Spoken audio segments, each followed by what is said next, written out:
Então, boa noite. Eu vou contar um pouco da minha história de conversão. Eu sou Joana, sou casada há 21 anos com o Marcelo Vergotti. Não tenho filhos, tenho 5 irmãos, vários sobrinhos, sou economista, servidora pública e católica somente há 9 anos. A minha história com o catolicismo, ele foi bem dolorido, porque foi uma trajetória muito difícil para chegar até o catolicismo. Eu nasci numa comunidade ribeirinha, no município de Manicoré, no estado do Amazonas, de família católica, os meus pais eram católicos. Fui batizada quando tinha aproximadamente 3 anos. E morando nessa comunidade, eu fiquei muito doente quando criança. Meu pai, temendo a minha vida, me entregou para Nossa Senhora. E em um dos episódios que eu fiquei doente, meu pai então fez uma promessa. Ele disse que se eu ficasse curado, ele deixaria meu cabelo crescer até os 5 anos, cortaria o meu cabelo e mandaria para a paróquia de Nossa Senhora do Perpétuo Socorro em Manaus. Como ele tinha família, parente em Manaus, ele aproveitaria e mandaria então o meu cabelo. E assim aconteceu, né? Eu fiquei curada da doença, eu tinha muita febre, cheguei a ter alguns desmaios. Eles não tinham muita esperança que eu viesse, né, a continuar viva. Então eles fizeram essa promessa para Nossa Senhora. E aí eu fui curada, meu pai então cumpriu a promessa, cortou o meu cabelo e mandou então para a paróquia lá, paróquia Nossa Senhora do Perpétuo Socorro. Eu fui batizada na Igreja Católica, a minha madrinha é freira, eu não conheço a minha madrinha, não tive o privilégio de conhecê-la. E fiquei até os 7 anos nessa comunidade ribeirinha e viemos para Porto Velho, né? Eu com 7 anos, minha mãe com 5 crianças e uma família muito pobre, né? Meu pai veio tentar a vida para criar a gente aqui, né? Com muita dificuldade. Chegando então em Porto Velho, fui morar ali no Costa e Silva, não sei se vocês conhecem, é uma região ali da centro, né? Que mais na região norte, né? De Porto Velho. E quando adolescente, meu pai recebeu a visita de um casal de testemunhas de Jeová, né? Para quem não sabe, as testemunhas de Jeová fazem um trabalho de casa em casa, prega nas casas, faz estudo bíblico. E eles deram muito apoio para os meus pais, né? Eu era uma criança muito doente, era uma adolescente muito doente. E eu tive um apoio espiritual, financeiro dessas famílias. E nos tornamos testemunhas de Jeová, né? Então eu tinha 14 anos quando eu fui batizada na igreja. Fui batizada aproximadamente entre 1993 e 1994. Os meus pais também se tornaram testemunhas de Jeová, ainda deixaram a igreja católica, né? Porque vieram para cá, então não viviam em comunidade, então eles entraram naquela igreja onde ele foi abraçado, né? E a religião, ela fez parte da vida deles, né? E então eu me tornei testemunha de Jeová também, né? E como é que foi essa minha caminhada na religião, né? Nas testemunhas de Jeová? Então eu me batizei aproximadamente com 13, 14 anos. No ano de 1999, em 1998, eu fiz o vestibular da Universidade Federal para Economia. E aí eu fui fazer faculdade. Os irmãos lá da igreja não gostaram muito porque falaram, olha, se ela for fazer faculdade, ela vai sair da religião. E foi exatamente o que aconteceu, né? Eu conheci o Marcelo em 1999, começamos a namorar. E aí veio o meu primeiro momento de dificuldade na religião. Porque a testemunha de Jeová não pode namorar uma pessoa que não é da religião. Então eu enfrentei os meus pais, falei, olha pai, eu preciso tentar, eu acho que vai dar certo. Fui procurado também pelos anciãos, que são as pessoas, né, que são os pastores. Olha, não namore, né, acho que você tem que continuar na igreja, mesmo estudando. Eu falei assim, olha, eu preciso experimentar. E aí, nesse momento que eu comecei a namorar com o Marcelo, fiquei noiva. veio os desafios, porque eu comecei a ser podada, né? Então eu perdi todos os meus privilégios que eu tinha na comunidade. Então eu não podia mais fazer o trabalho de campo, que é aquele trabalho de casa em casa que a gente faz. Eu não podia mais falar, fazer comentários nas reuniões, porque eu estava namorando com um mundano, né? É assim que falam, né? Ele não era da igreja.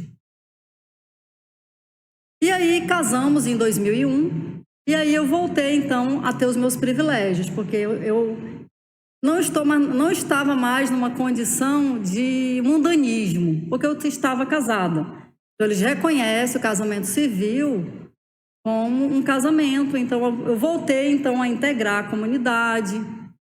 Meus pais já começaram a me ver com outros olhos, né?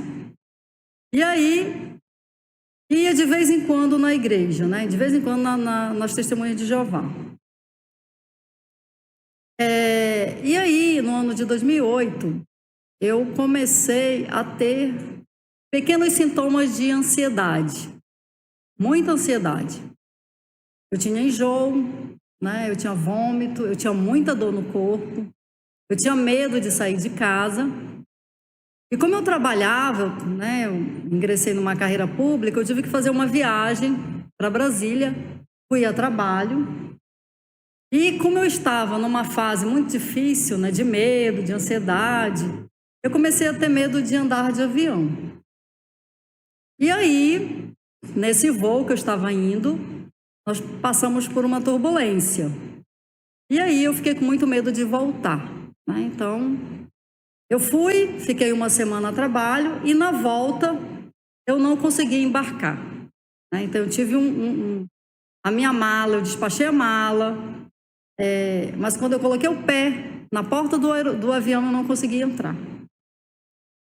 Então, eu tive um transtorno psicótico, né? Eu peguei o carro, fiquei andando em Brasília a noite toda. Ninguém me recebia no hotel, porque eu estava visivelmente abalada por conta do medo que eu estava de pegar o avião. Então, eu peguei o telefone e liguei para o meu pai. Marcelo estava fazendo doutorado em São Paulo, né? Não tinha como ele voltar. Então, eu liguei para o meu pai. Pai, aliás, para o meu irmão, que estava na minha casa me esperando no outro dia, né? No aeroporto. Eu não consegui embarcar. Eu estou com muito medo. Eu não tenho condições de voltar. Então, foi um desespero para minha família, porque a minha filha está sozinha em Brasília. Não sabemos onde ela está, porque neste momento a minha bateria descarregou do meu celular. Então, eu fiquei incomunicável. E o que eu fiz? Mais ou menos meia-noite, 1h, eu fui para um hotel, consegui, né? Alguém me receber no hotel. E chegando no hotel, eu sentei na cama e fiquei esperando, né, amanhecer o dia, né? Com muita ansiedade, com muita ânsia de vômito e uma palpitação que não passava, né? E aí, pela manhã, eu lembrei, bem, eu sou funcionária pública, eu estou a serviço, eu vou atrás do meu patrão, né? Então, fui falar com o meu chefe, contei toda a história, e eles perceberam que eu estava muito transtornada, me levaram, então, para um psiquiatra. E o laudo foi, ela não tem condições de voltar sozinha, ela precisa de um parente, né? Como eu fiquei incomunicável com o Marcelo estava em trânsito ainda para São Paulo, a uma das minhas irmãs, que inclusive é testemunha de Jeová, pegou o primeiro voo e foi me buscar, né? E eu voltei sedada dentro do ônibus e a minha irmã disse que me trouxe amarrada. Eu não lembro da viagem, não lembro dessa viagem chegando em Porto Velho. Eu só lembro o meu pai me recebendo no aeroporto e a irmã do Marcelo, a Renata, que é minha cunhada, na porta do ônibus, né? E aí fui para casa, então comecei a saga dos antidepressivos e dos ansiolíticos. E aí, isso foi em 2008. Quando foi no ano de 2010, em 2009, Marcelo prestou o concurso da Universidade Federal e fomos morar em Vilhena. Eu trabalho numa instituição que não tinha sede em Vilhena, então eu fui trabalhar em Colorado. E Marcelo foi trabalhar na Universidade Federal lá em Vilhena. Então, todos os dias eu ia, né? Pegava o carro, ia para Colorado, Vilhena, e fazia esse trajeto. Nesse período, eu estava um pouco afastada da religião, das Testemunhas de Jeová. Como eu cheguei lá, eu me senti acolhida por eles, porque meu pai, minha mãe, meus irmãos, que são Testemunhas de Jeová, falaram: procure a igreja, vá lá para você não ficar tão sozinha. E aí eu comecei a frequentar e voltei com toda a minha atividade na religião. Foi muito intenso, voltei às atividades de campo, a todos os trabalhos da religião eu fazia lá. Mas aí começou um vazio existencial na alma. Eu não sentia mais alegria em nada. Eu estava lá, eu queria estar lá porque eu queria encontrar Deus. Só que eu não sentia Deus ali. E me incomodava que eles são muito frios, mecânico. Eu não via Deus ali. E comecei então a sentir fortes dores. Dores abdominais, vômito, pânico. E falei para Marcelo: preciso voltar para Porto Velho, eu gostaria de retornar para Porto Velho. Dê um jeito e vamos para casa, eu preciso ir para casa. E aí foi quando Marcelo conseguiu uma remoção, né, de Vilhena para Porto Velho, e voltamos então em julho de 2010 para nossa casa. Só que aí eu estava muito ruim. Eu estava muito ansiosa, com muito medo e com muita dor no corpo. Eu tinha muitas dores. E aí, quando me dava crise de dor, eu ia para onde? Para o hospital. Aí chegava lá, um Buscopan na veia, né? Tome aqui um remédio para dor de estômago. E o medo. E de 2010 a 2013 foram dias difíceis. Porque eu tinha medo, eu tinha pânico, eu tinha ansiedade e eu perdi a vontade de viver. Eu não só perdi a vontade de viver, como eu queria desaparecer. Eu estava numa situação economicamente financeira bem. Eu estava financeiramente bem, um bom trabalho, um bom cargo, uma boa família, né? Os meus pais estavam ali comigo. Apesar de todas as dificuldades, nós estávamos juntos. Mas aí o mundo ficou preto e branco para mim. Já não era mais colorido. E aí eu comecei a culpar. Não, é o casamento. É o Marcelo. Eu acho que o problema é dele. Não, os problemas é meu pai, é minha mãe. É alguma coisa que aconteceu no passado.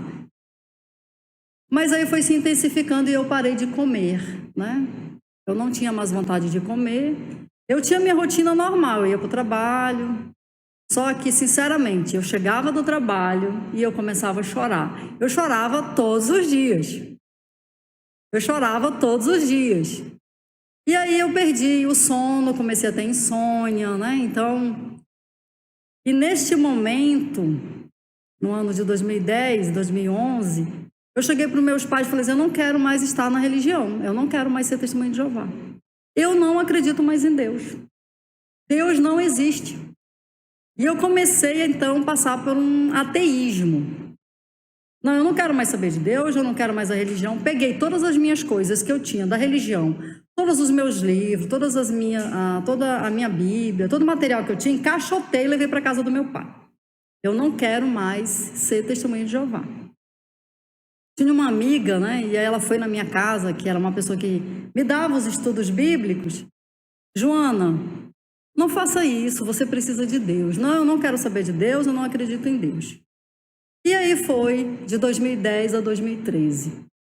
Muita dor, muita ansiedade, pesando já 50 quilos, né? Já estava ficando desnutrida, porque eu não tinha mais vontade de comer e nem de viver.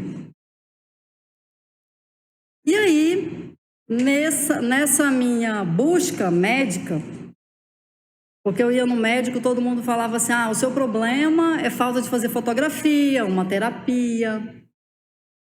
E aí, o médico resolveu me afastar do trabalho. Falou assim: olha, você está...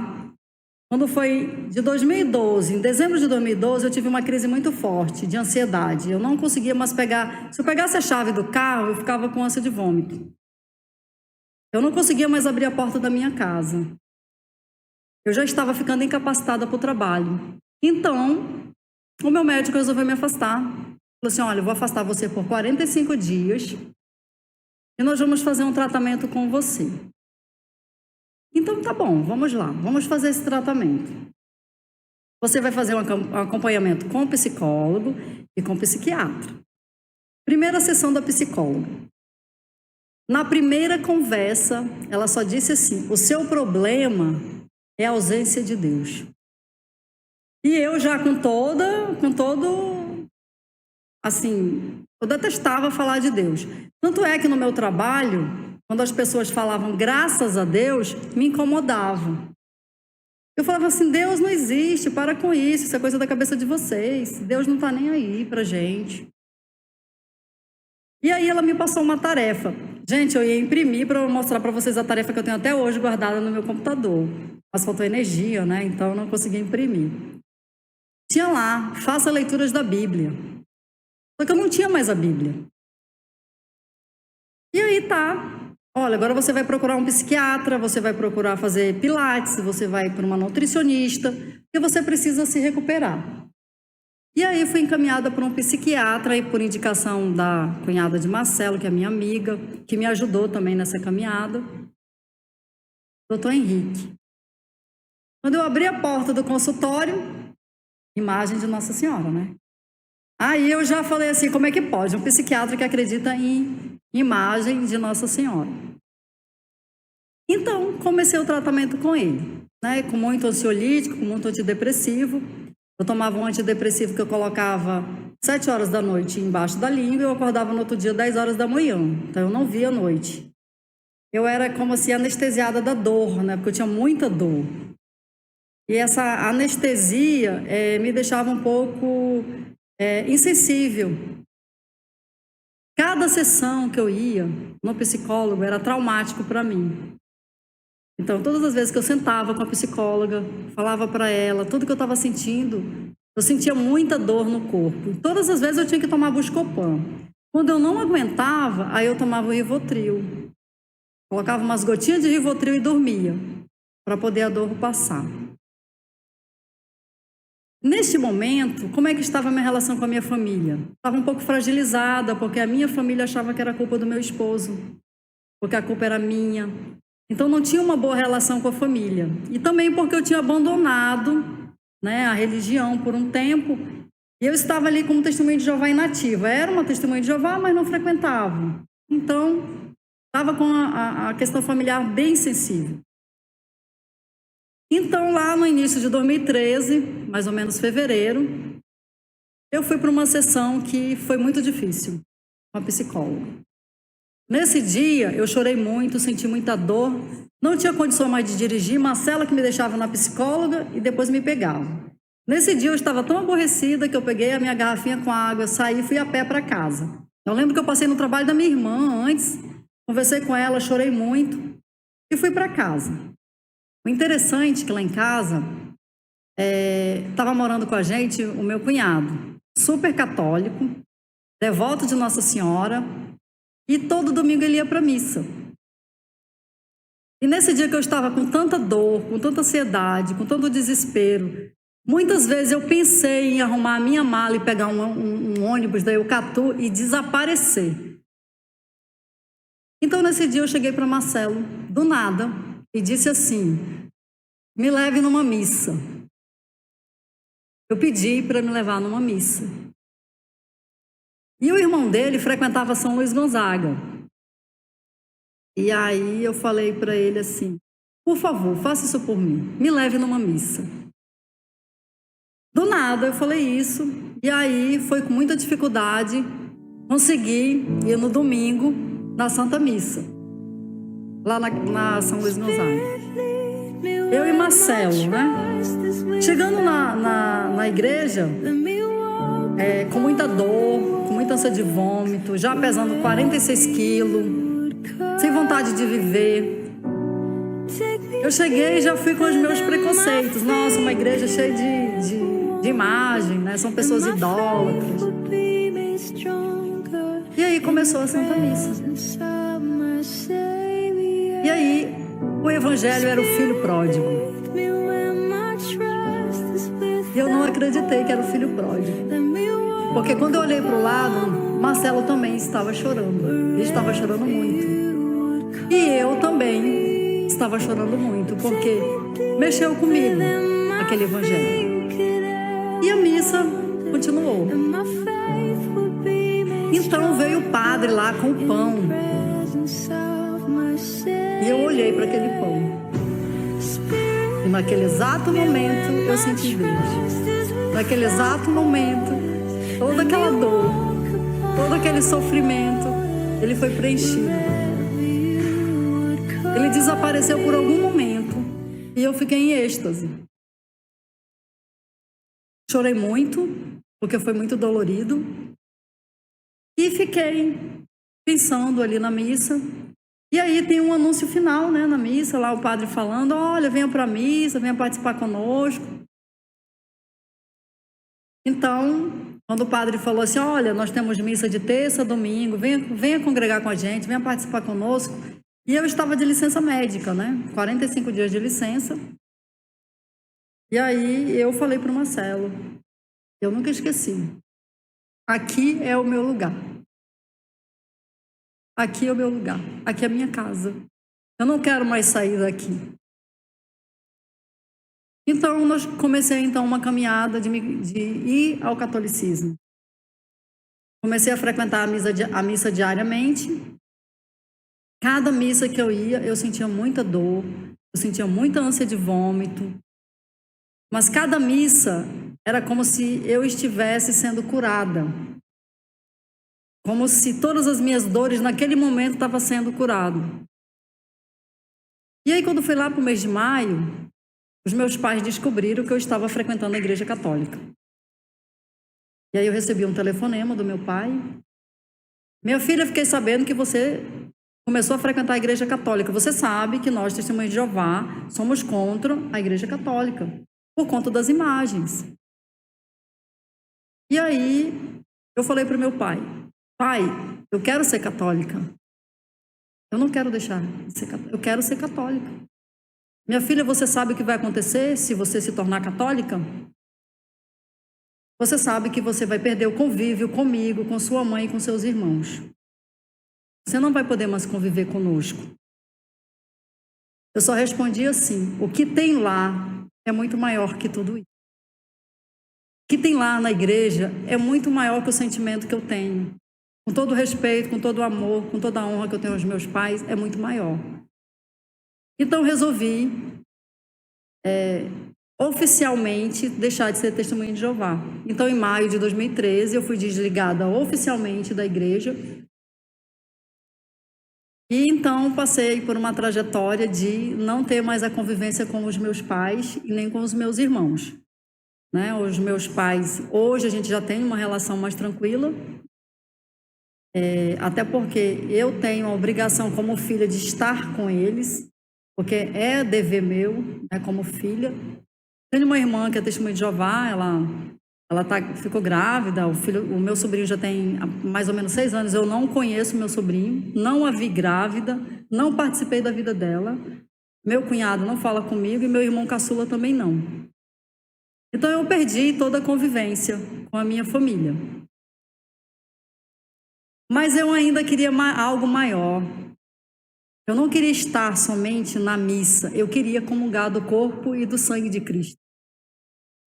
Porque foi lá que eu senti Deus, e eu precisava. Então eu fui em busca do sacramento. E aí vem um grande desafio. Como vou fazer o sacramento se eu preciso do batismo?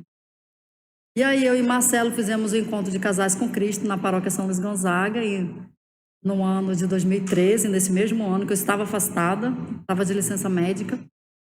E aí nesse encontro a gente teve a certeza, eu tive a certeza que eu deveria virar católica, que eu tinha que me tornar católica. Então fomos em busca do sacramento. E aí haveria um casamento em novembro, casamento comunitário, onde eu ia me preparar para receber a comunhão, né, o sacramento do matrimônio, e logo em seguida a comunhão, a Sagrada Eucaristia. E aí foi um grande desafio, porque a minha mãe disse que não apoiaria o meu casamento, E o padre pediu que eu tivesse que provar que eu era batizada na Igreja Católica. Como a minha comunidade, que eu nasci, era uma comunidade ribeirinha longe, eu não ia conseguir essa documentação a tempo. Então eu conversei com o meu pai. O padre disse, traga seu pai ou sua mãe. Se eles declararem que você é católica, você casa e você recebe a comunhão.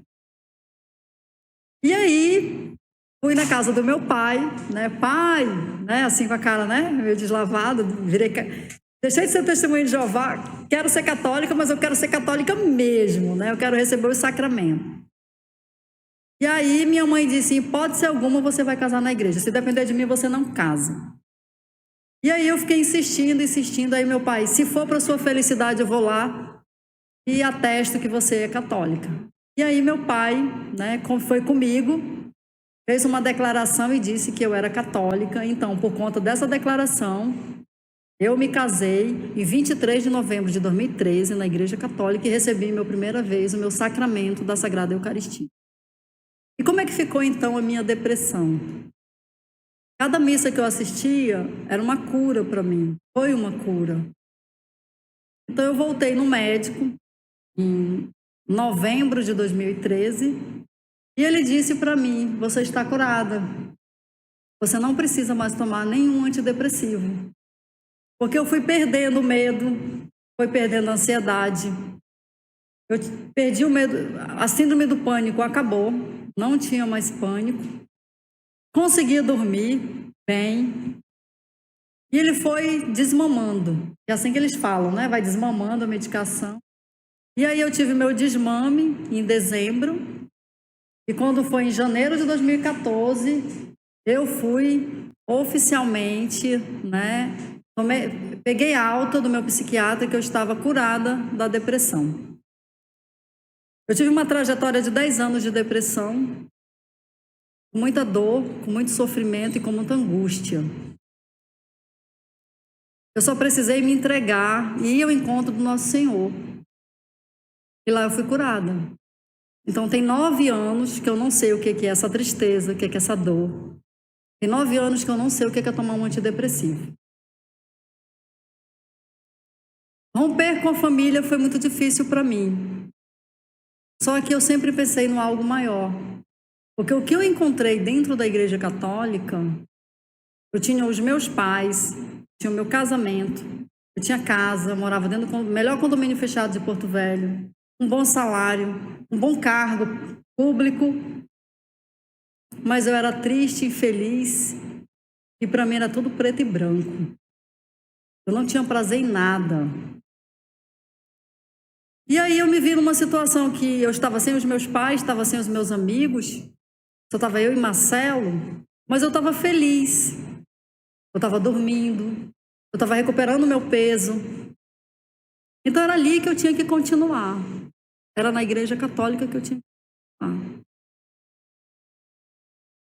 Então eu tive a minha conversão definitiva em novembro de 2013, com o meu casamento, com receber a Sagrada Eucaristia. Mas eu tive um presente maior, foi Nossa Senhora. A minha relação com Nossa Senhora, eu sempre fui muito ingrata, né? Porque eu casei com o Marcelo, sendo testemunha de Jeová, ele católico não praticante. E todas as vezes que a gente passava ali em frente da catedral, ele fazia o sinal da cruz. E eu falava assim, para que fazer isso? Isso não serve para nada. E aí ele me levava ali na loja das Irmãs Paulinas. Tinha uma imagem de Nossa Senhora e ele mostrava, né? Olha, eu ainda vou te dar uma imagem dessa. E aí eu repetia, nunca uma imagem dessa entrará na minha casa. Nunca uma imagem de Nossa Senhora, dessa mulher, vai entrar na minha casa. Nossa Senhora sempre esteve presente na minha vida. Porque quando eu estive doente enquanto criança, meu pai me entregou a ela. E ela, como legítima mãe, veio buscar a sua filha. Muita dor, muito sofrimento. No encontro de casais com Cristo, eu ainda não acreditava em Nossa Senhora. Então, neste dia do encontro, eu passei muito mal. Eu não conseguia ir, Porque a gente tem a primeira noite, né? E tem um outro dia. Na primeira noite eu fui bem, que nós temos aquela palestra sobre o plano de Deus. Mas pela manhã eu não consegui levantar da cama. E o Marcelo, como bom marido, falou: você vai? Você vai tomar banho e você vai? Eu falei: não, eu não vou. Eu não estou me sentindo bem não, está doendo muito. Você vai, você já está melhorando, você está bem. Pense nas pessoas que estão torcendo por nós. Pense no Geraldo.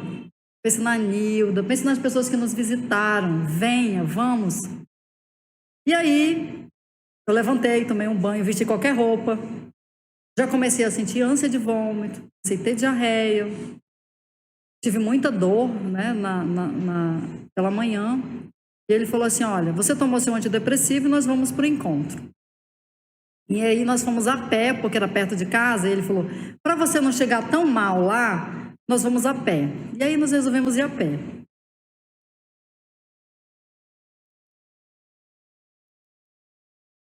E aí, quando eu cheguei lá, tinha uma celebração com velas na capela. E eu não consegui entrar na celebração, né? Gente, desculpa, mas infelizmente não tem como. Não, relembrar dói mesmo, né?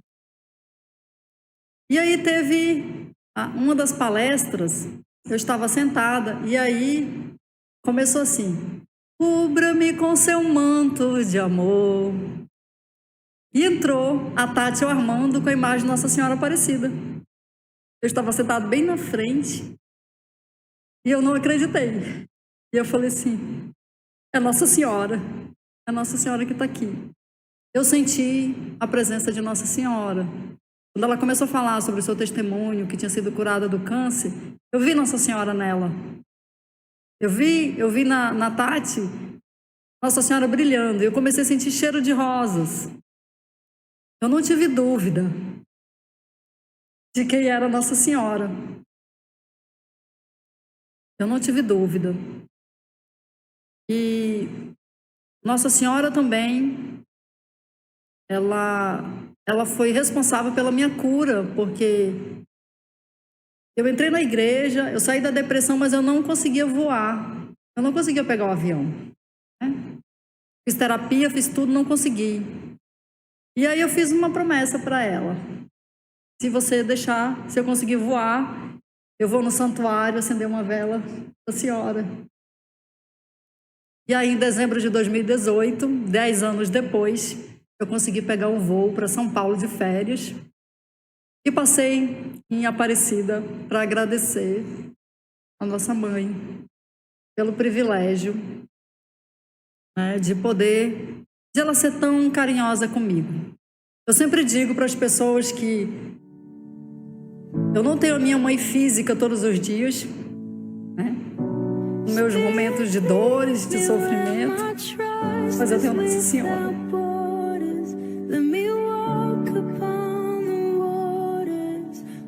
E aí, para finalizar, eu prometi que eu não ia chorar.